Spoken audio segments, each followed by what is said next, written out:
પંચમહાલ જિલ્લાના ઘોઘંબાની સરકારી હોસ્પિટલમાં સારવાર બાદ એક મહિલાનું મોત નિપજતા પરિવારજનોએ હોબાળો મચાવ્યો.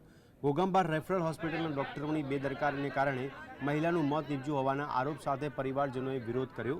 2 માસ અગાઉ રેફરલ હોસ્પિટલમાં કરાવેલા ઓપરેશન દરમિયાન મહિલાના શરીરમાં રૂના પૂમડા રહી જતા ઇન્ફેક્શન થઈ ગયું હતું. જે બાદ વડોદરા ખાતે ખાનગી હોસ્પિટલમાં સારવાર દરમિયાન આદિવાસી મહિલાનું મોત નીપજ્યું હતું. જેથી રોષે ભરેલા ટોળાએ સરકારી ડોક્ટર સામે બેદરકારી અંગે ગુનો નોંધવા પોલીસને દબાણ કર્યું છે. રાજગઢ પોલીસ મથકે બહાર લોકોના ટોળા ઉમટી પડ્યા હતા. ડોક્ટર વિરુદ્ધ ફરિયાદ નોંધાવવાના આગ્રહ સાથે મોટી સંખ્યામાં લોકો પોલીસ મથકની બહાર એકત્ર થયા હતા. રજૂઆત અહીંયા એવી કરવામાં આવેલી કે ભાઈ એમનું 2 મહિના પહેલાં પ્રસૂતિ કરવામાં આવેલી અને ઓપરેશન્સ દરમિયાન એમાં કંઈક સ્પોન્જ રહી ગયું હતું, એના લીધે થઈ અને એમને પેટમાં દુખાવો પડ્યો હતો અને એના ફર્ધર મેડિકેશન્સ કરાવતા એમને વધારે તબિયત બગડતા ધીરજ હોસ્પિટલમાં દાખલ કરેલા હતા.